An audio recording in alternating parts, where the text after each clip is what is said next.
Muhid Dandre adalah seorang presenter, seorang MC, seorang penyiar radio yang cukup terkenal di Uni Emirat Arab.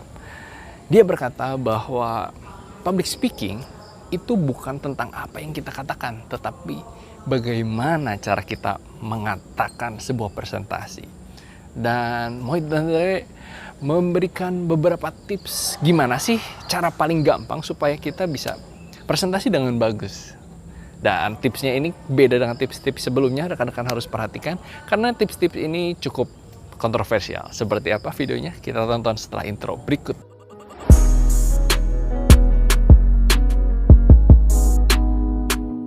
Oke, yang namanya ketakutan public speaking itu memang dialami oleh setiap orang. Bahkan banyak orang yang lebih takut dengan public speaking dibandingkan harus makan kecoa, atau saya lebih takut public speaking daripada saya harus mati gitu ya, ngeri banget. Banyak sekali orang yang sangat takut public speaking. Tetapi Muhid Dandre mengatakan bahwa sebenarnya yang namanya 5 detik pertama nervous itu dialami oleh semua pembicara. Dan hal itu adalah hal yang bagus. Karena dengan cara kita merasa nervous, kita merasa gugup, kita merasa harus prepare, maka kita benar-benar mempersiapkan presentasi kita dengan baik. Kita pasti ingin mempersiapkan yang terbaik dan memberikan yang terbaik dalam presentasi kita. Oleh karena itu, kita diberikan yang namanya gugup. Kita diberikan yang namanya kesiapan. Semakin kita siap, maka kita akan semakin pede untuk tampil. Tetapi, kalau misalnya rekan-rekan kabur dari kesempatan untuk presentasi, tugas presentasi, sekali mungkin rekan-rekan bisa gitu ya, 2 kali mungkin masih bisa, tapi apakah seumur hidup sampai rekan-rekan mati, rekan-rekan akan menghindar dari public speaking? Pasti ada saat dimana rekan-rekan terpaksa harus ngomong di depan umum. Oleh karena itu, Muhid Dandre memberikan tips-tips yang bisa rekan-rekan praktekkan untuk rekan-rekan bisa mengatasi rasa takut dan public speaking dengan baik. Kita mulai dengan tips yang pertama. Rekan-rekan harus mulai pada saat rekan-rekan melakukan public speaking harus menggunakan sebuah topik atau sesuatu yang emang rekan-rekan sukai. Oke? Karena rekan-rekan harus menulis konten atau harus menulis isi dari presentasinya rekan-rekan sendiri. Semakin rekan-rekan menulisnya sendiri, rekan-rekan menggunakan gaya bahasa sendiri, menggunakan kata-kata yang rekan-rekan sering gunakan, semakin mudah rekan-rekan untuk mempresentasikannya kembali, melakukannya di depan panggung lagi. Karena apa? Karena itu adalah sesuatu yang tidak mungkin rekan-rekan mudah lupakan gitu ya. Bandingkan, kalau misalnya rekan-rekan adalah seorang chef dan rekan-rekan dipaksa untuk presentasi tentang ilmu teknik, pasti bingung. Apabila chef mempresentasikan tentang cara masak, dia akan pasti lebih mudah. Karena setiap hari ngomongin tentang metode masak. Oleh karena itu, pastikan rekan-rekan menyukai apa yang rekan-rekan akan katakan. Dan pastikan juga bahwa rekan-rekan menulis sendiri materi presentasi yang rekan-rekan akan gunakan. Pilih gaya bahasa, pilih pemilihan kata yang bagus. Dengan cara seperti itu, rekan-rekan terhindar dari rasa takut. Yaitu takut lupa gitu ya. Karena gimana mungkin bisa kita lupa? Orang semua yang akan kita omongin udah ada di pikiran kita gitu ya. Kayak saya, sekarang ngomongin tentang public speaking, ya udah nggak mungkin saya lupa. Karena saya sering banget ngomong tentang public speaking. Oleh karena itu, rekan-rekan tulislah apa yang rekan-rekan akan bicarakan dan persiapkan dengan matang ya. Poin kedua, yaitu choose your favorite face. Maksudnya apa sih? Oke, saya tahu pada saat kita presentasi, pasti di sana ada orang-orang yang bikin kita tegang. Mungkin itu petinggi, mungkin itu senior kita, mungkin itu orang yang kita hormatin. Dimana orang-orang tersebut bikin kita tegang dan kalau misalnya kita, waduh saya dilihat oleh mereka. Hindari melihat mereka. Dan rekan-rekan pilih orang-orang yang kira-kira kalau misalnya rekan-rekan berkelakar, rekan melakukan sebuah humor gitu ya, dia ketawa. Nah, rekan-rekan fokus sama dia aja. Jangan rekan-rekan fokus dengan orang-orang yang pasti ada gitu, yang mukanya pengen ngebunuh kita aja gitu bawaannya. Jangan rekan-rekan lihat atau pandangi dia. Karena semakin rekan-rekan fokus dengan orang tersebut dan rekan-rekan berusaha untuk menyenangkan dia, merubah dia dari orang yang pesimis dan yang skeptis untuk mau mendengarkan kita, itu jauh lebih susah dibandingkan rekan-rekan fokus dengan pada orang-orang yang emang antusias dan pengen dengerin rekan-rekan. Rekan-rekan fokus aja pada mereka dan rekan-rekan akan merasakan koneksi, merasakan semangat yang dia rasakan. Oleh karena itu, choose your favorite pace. Rekan-rekan juga bisa nih, namanya narok tuh, mungkin teman baik kita, mungkin pasangan kita, mungkin orang-orang yang membuat kita semangat pada saat orang itu hadir menonton kita. Yang kedua, choose your favorite pace. Kira-kira rekan pada saat maju ke depan, wah ada orang-orang yang menyenangkan nih, fokus sama mereka aja.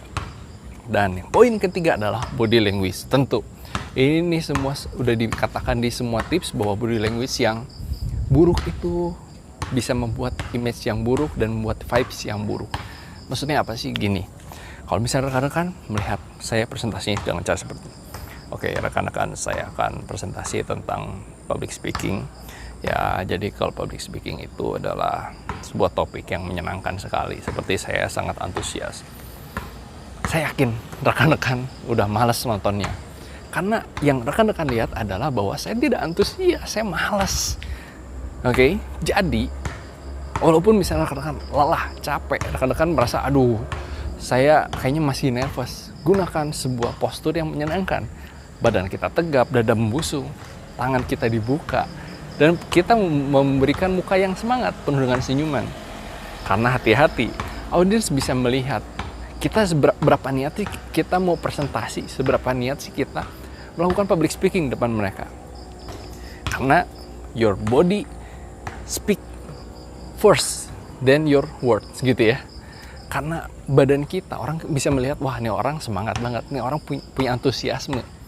Dengan cara seperti itu, maka antusiasme kita, semangat kita, optimisme kita, nilai positif kita tertular kepada audiens. Dan akibatnya, audiens itu lebih banyak dari kita, semangat mereka juga akan menyemangati kita kembali. Mantap banget bukan? Oleh karena itu, kita mulai dengan sebuah body language yang menyenangkan, body language yang penuh dengan nilai-nilai positif, semangat, optimisme.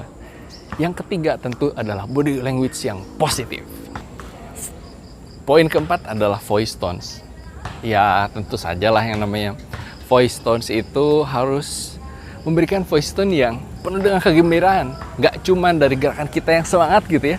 Tapi kalau misalnya seperti saya gerakannya seperti ini tapi suara saya itu membosankan sekali dan kayaknya saya tidak bersemangat untuk depan rekan-rekan gitu ya. Pasti muka saya pun turun dan lama-lama gerakan saya makin pelan dan semuanya akan berantakan. Oleh karena itu, gerakan yang menyenangkan, segala nilai positif, ekspresi yang menyenangkan itu harus didukung oleh voice yang menarik juga dong. Voice-nya juga harus bagus dan penuh dengan optimisme. Caranya sesederhana gimana? Gini deh, kalau misalnya rekan-rekan mendapatkan sebuah kabar gembira. Misalnya saya ngomong, guys, kamu mendapatkan hadiah giveaway senilai 1 miliar. Pada saat rekan-rekan mendapatkan telepon seperti itu, apa rasanya? Apa tanggapannya? Pasti rekan-rekan maksud, yes, semangat, yes, menyenangkan. Nah, gunakan optimisme nada seperti itu. Oke? Dengan cara menggunakan nada yang semangat, walaupun orang lain itu tidak melihat kita, tapi kalau kita mendengar suaranya, wah, ini orang sedang optimisme, kita bisa tahu. Itulah keindahan dan ajaibnya dari suara. Dari suara kita bisa menilai emosi orang. Dari suara kita bisa menilai apa yang dirasakan oleh orang tersebut. Karena itu rekan-rekan, gunakan emosi yang menyenangkan, gunakan emosi yang penuh antusias dan optimisme. Suara yang seperti sedang menang lotre. Karena semuanya harus sinkron, nggak hanya body language, tetapi suaranya juga. Poin yang kelima dan cukup kontroversial adalah gimana sih supaya kita kelihatan merasa lebih pede. Rekan-rekan bayangkan, ini boleh rekan-rekan lakukan atau tidak gitu ya, tapi saya mempresentasikan konten dari Mohit Dandre yang mengatakan, bayangkan pada saat rekan-rekan naik ke atas panggung, bayangkan semua audiens itu hanya menggunakan pakaian dalam. Dan cuma rekan-rekan doang nih yang menggunakan pakaian komplit. Kalau posisinya seperti itu, apa sih yang rekan-rekan rasakan? Pasti rekan-rekan merasa, saya lebih pede. Karena mereka harusnya malu. Mereka malu karena mereka tidak menggunakan pakaian. Tetapi rekan-rekan sendiri yang hanya menggunakan pakaian. Rekan-rekan sebagai pembicara yang menggunakan pakaian lengkap. Oleh karena itu, apa alasan saya harus malu? Nah, ini adalah mind hack gitu ya. mindset hack yang bisa rekan-rekan gunakan supaya rekan-rekan otomatis merasa saya lebih unggul, saya merasa lebih signifikan dibandingkan para penonton dan audiens. Oleh karena itu, 5 hal tersebut bisa rekan-rekan praktekkan, yaitu dari body language, dari suara, dari performance, dari menulis konten, dan rekan-rekan bisa gunakan semua tips and trick itu untuk presentasinya rekan-rekan. Kira-kira rekan-rekan ingin belajar apa lagi? Bisa tulis di kolom komentar dan terus belajar public speaking bersama channel ini, dan rekan-rekan subscribe, berikan like. Kira-kira apa yang rekan-rekan ingin pelajari lagi, rekan-rekan bisa tulis di kolom komentar, nanti saya akan bahas. Kalau misalnya rekan-rekan ingin langsung belajar bersama saya dan tim yang lainnya, rekan-rekan bisa klik di link deskripsi dan rekan-rekan bisa belajar secara online, secara nasional dimanapun rekan-rekan berada. Rekan-rekan bisa belajar online bersama saya atau tetap muka secara offline. Klik di link deskripsi dan sampai jumpa di video-video selanjutnya. Tetap berlatih dan belajar public speaking.